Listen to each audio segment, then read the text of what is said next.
Hello everyone, welcome to the world of Chinese traditions. My name is Nicholas and I am a percussionist. In this program, I'll be taking you on a journey through the history of Chinese folk stories and Chinese percussion music. But wait, what is a percussionist? A percussionist plays any instrument that makes music by hitting,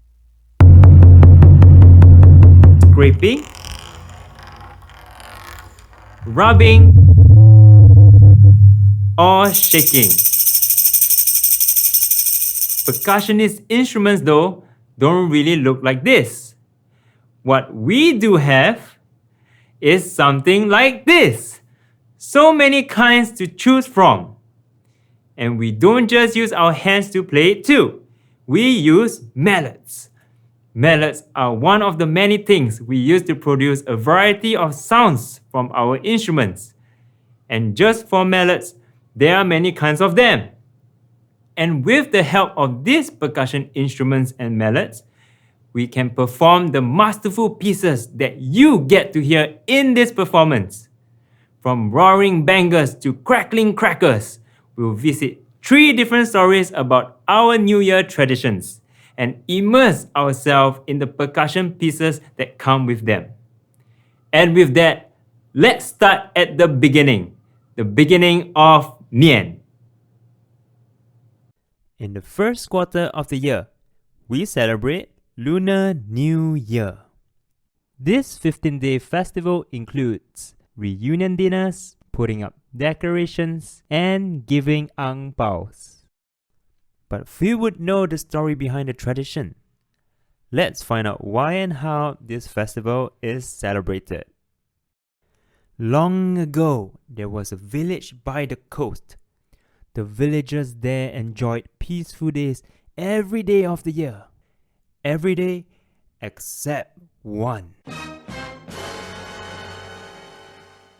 On the first day of the new year, when the new moon cast the darkest of nights, the village would be visited by the ferocious monster, Nian. Nian destroys everything in his path and even attacks the villagers and animals, forcing the powerless villagers to hide in the mountains for that one day every year. One day, a strange old man appeared in the village, claiming that he knew how to stop this beast from ever returning. But the villagers were not convinced. "Do not lie to us!" a villager cried. And uphill they fled, ignoring the old man and his wisdom. Later that night, Nian returns to the village, but something didn't feel right. Lo and behold, the village that was usually dark at night was bright and warm from candlelight. Red papers decorated the doors and windows, confusing the beast even more. But when he tried to swipe the papers, the door burst open. Crackling noises boomed from within and out came the old man. Nian was so startled it ran away, fleeing into darkness. The night was won. The next morning, the villagers returned, expecting to clean up after Nian's attack. Instead, they found no damages. The village was saved by the old man.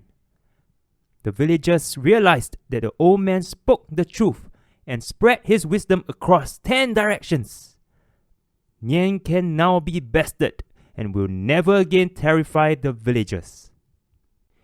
Every year since, villagers would decorate their houses with red paper and hang up lanterns so that Nian would not visit their village. Soon, this became a tradition of celebrating the chasing of Nian, of ending a year and welcoming a new one. As families no longer needed to run to the mountains, they would gather the day before, which then became the reunion dinner we practice today. And this is how we came to celebrate Chinese New Year on the first day of the lunar month. Interesting story, isn't it? I'm sure you have heard the loud crackling of a firecracker. Were you scared of the sound? I was too before I heard the story. I believe that firecrackers became a source of inspiration to invite performers to play during the new year. The loud and bright sounds they create help to ward off evil and usher in good luck. Let me introduce to you some of the Chinese instruments. Let's start off with the metal percussion instruments, 铜器. Today, we will be introducing the gong, which is known here as luo. The gong was first discovered in Guangxi, which is located in southern China, and is said to have about 2,000 years of history. Come, let me show you the different kinds of gong that is used in our modern era. As you can see, it comes in different shapes and sizes, and their characteristics give each gong a different sound. A range of mallets are used to produce the notes by hitting. I have arranged the gongs based on their sizes. Let's hear how they sound, starting with the smallest one. 叫锣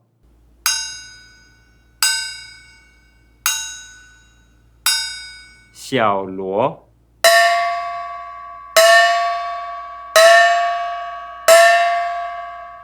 忙锣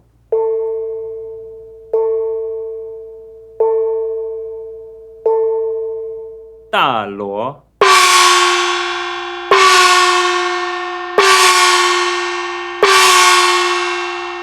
大低锣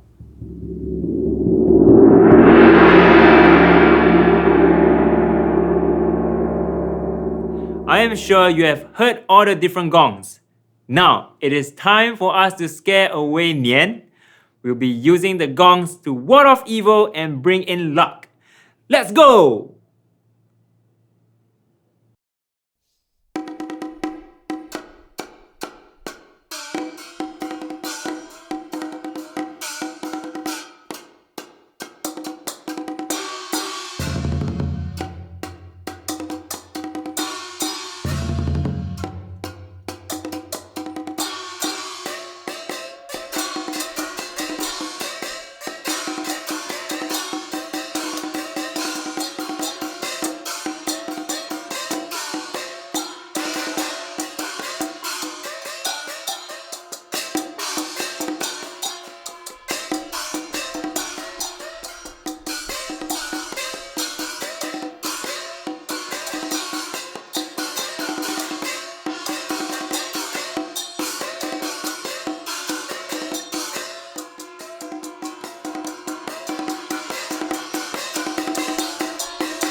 Wow, didn't that sound make your heart pound? I felt like I was really at a festival. The music was so powerful I almost danced along. Now, that's how to kickstart the year of the ox. How did we name the calendar years anyway? To find out, let's visit the legend of the Zodiac race. Our story begins with the King of Heaven, the Jade Emperor. The Jade Emperor organized a celestial race and all the kingdom's animals were allowed to take part. Hear me, the Jade Emperor declared. The first 12 animals to cross this river and make it to the finish line will have a year in the calendar named in their honor. A whole year named after them? What a prize! The animals were excited and readied themselves for the big day. Two unlikely pals, Cat and Rat, devised a cunning plan to win the race. But on the morning of the race, Cat could not wake up, no matter how much the Rat tried. Not wanting to miss the race, Rat scurried off, leaving his pal behind. And so the race began. Ox easily took the lead as the river was no match for its sturdy body. Just as it was approaching the finish line, out came Rat, who had snuck onto Ox's back since the start of the race. The crafty rodent leapt off Ox's head and dashed to the finish line, stealing the first place. The proud tiger was not far behind, but he was not moving any faster. Crossing the river made his fur wet and heavy. With one final push, Tiger secured the third spot. Rabbit could have caught up to Tiger, had it not been stuck on a log in the middle of the river. Just as it cursed its own bad luck, a timely gust of wind blew the log to the other side of the river. A chance! The nimble bunny raced to the finish line to get fourth place. Over the horizon, soaring effortlessly through the clouds, Dragon reaches the finish line at fifth place. How are you in fifth if you were so fast, oh Dragon? Asked the Jade Emperor. Dragon told of how he stopped to save a village from a fire and even blew a gust of wind to push Rabbit across the river. The Jade Emperor was impressed and thanked the dragon for helping others. Back at the river, the horse swam across with ease and was approaching the finish line. Just then, something long and slithery sprang out of the grass and darted between horse's hooves. It was the snake. The startled horse fell backwards, leaving Snake to secure sixth spot, while the horse took seventh in embarrassment. Sheep, Monkey, and Rooster were floating on a raft that Rooster found. Monkey helped to row the raft to the other side safely. And while both had their strengths, it would have been impossible without Sheep, who helped forge the bonds of friendship and worked together to overcome their challenges. When the trio reached the finish line, Sheep was allowed to take 8th place, Monkey took 9th, and Rooster settled for the 10th spot. In the 11th place was the dog. Dog had simply spent too much time playing in the water that he forgot about the race. There was one spot remaining, and the question on Jade Emperor's mind: which animal will conclude this race? And then he appeared. Waddling to finish line was the pig. How did you fall so far behind? The Jade Emperor asked. Pig happily explained that it was hungry and took a nap after eating. The Jade Emperor burst into laughter. Ha ha ha ha! The race was over, and the cycle of 12 years, or the Chinese Zodiac, was formed in the sequence of rat, ox, tiger, rabbit, dragon, snake, horse, sheep, monkey, rooster, dog, and pig. The next instrument, which you have definitely seen around in Chinese festivals, is the Chinese drums. The earliest known drums, or gu, date back near to 3 to 4,000 years ago in ancient China, around the time of the Shang dynasty. Most drums are made out of raw materials such as animal hide and wood, and are played by hitting with two wooden sticks. Historically, Chinese drums have been used in celebration and in conflict. Because of this, their bodies are dyed red to symbolize power and luck. In combat, troops beat the drums to motivate troops, to help set a marching pace, and even relay commands to the soldiers on the battleground.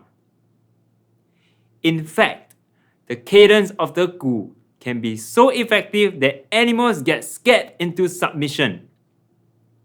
In the modern era, such drums are used in ceremonies such as weddings and other festivals. Let me introduce to you a few types of drums. We have arranged one whole range of drums in size. The biggest drum we have here is known as the Da Tang Gu, the flower pot drum known as Hua Peng Gu, the flat drum known as Bian Gu, and the small drum that is known as Xiao Gu. In all these drums, there are three common places that a drum is being played. The center of the drum, Gu Xing, side of the drum, Gu Bian, and the rim of the drum, Gu Kuang. Let's hear the three different kinds of sounds.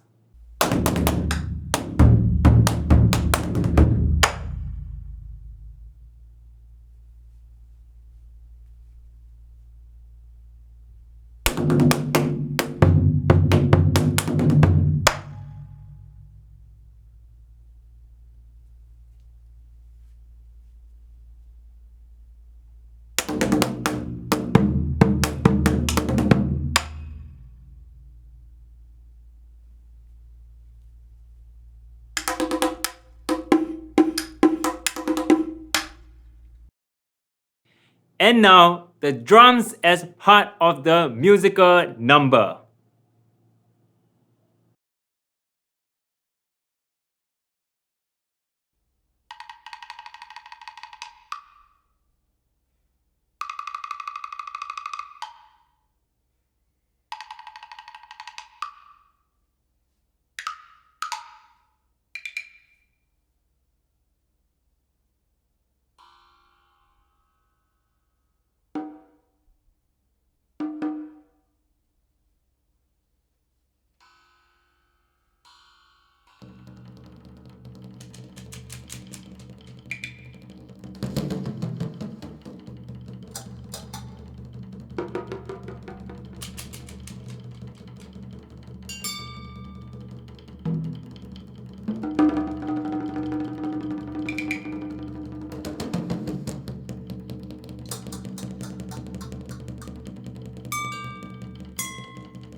As we reach the last of our 3 stories, we get to learn about the Lantern Festival.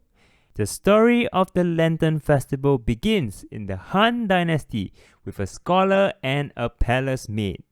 Dongfang Shuo, a scholar official, was appreciating the gardens in the winter when he came across a young lady crying terribly. The lady Yuan Xiao was a palace maid and was not allowed to meet her family since she started work in the palace. Dongfang promised to find a way to reunite Yuan Xiao with her family and thought of a plan. Dongfang set up a fortune-telling store out on the street and told everyone the same fortune. "A devastating fire is approaching," he warned. "Beware the 15th day of the new year." The people were shaken and sought for advice. Dongfang told them how they could avert this disaster. The god of fire would send a fairy to the city on the 13th day of the new year. Should the people ever find this red fairy, they should. No! They must beg for her mercy! The 13th day came, and Yuan Xiao snuck out of the palace at night, declaring herself as the Red Fairy. Citizens who met her knelt down immediately and asked for help. The Red Fairy pulled out a decree from the God of Fire and had one of the citizens deliver it to the emperor. The emperor read the decree and began to panic. The decree stated that the emperor had angered the God of Fire greatly, and as punishment, the capital city will go up in flames 2 days later. Desperate, the emperor summoned Dongfang to his presence for help. The clever scholar suggested to the emperor that if the city already looked like it was on fire, then they could fool the god of fire into thinking that the city was already burnt. And one more thing, the god of fire loves sweet dumplings. If you put them up as an offering, he will be appeased. And so, the emperor demanded that every household to prepare tangyuan as a way to worship the god of fire. Fireworks shows must be lined up to go off the whole night. Red lanterns had to be hung in all houses, and everyone who isn't at home should carry a lantern with them to watch the fireworks together. By the 15th night of the new year, everyone had lanterns everywhere. Fireworks crinkled and cracked and lit up the night sky every now and then. And from the view up in the sky, it really did look like the city was on fire. Everybody was invited to the palace to see the lantern decorations, and Yuan Xiao was able to reunite and meet her parents there. As the night ended happily for everyone, the pleased emperor decided to hold a lantern festival yearly in commemoration of averting this disaster.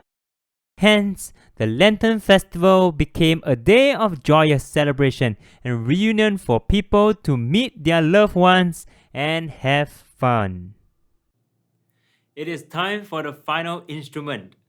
Moving up next is the Chinese wood block known as Mu Yu.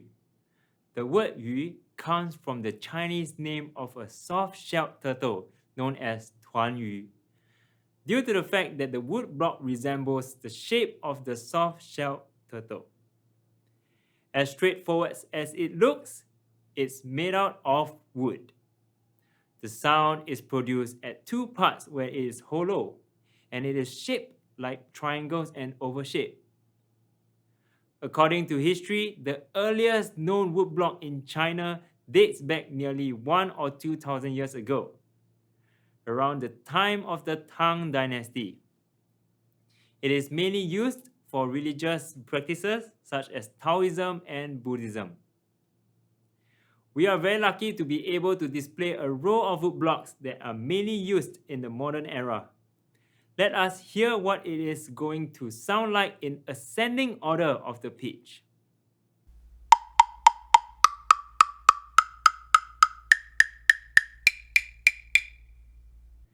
It is time for us to demonstrate the sound of the wood block in our next piece.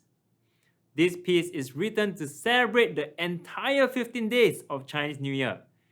Come, let us eat the sweet dumplings with Dongfang Shuo and Yuan Xiao.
We are happy that you are able to identify the name and sounds of the Chinese instruments introduced to you.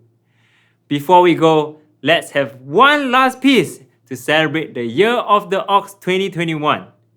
Here we go!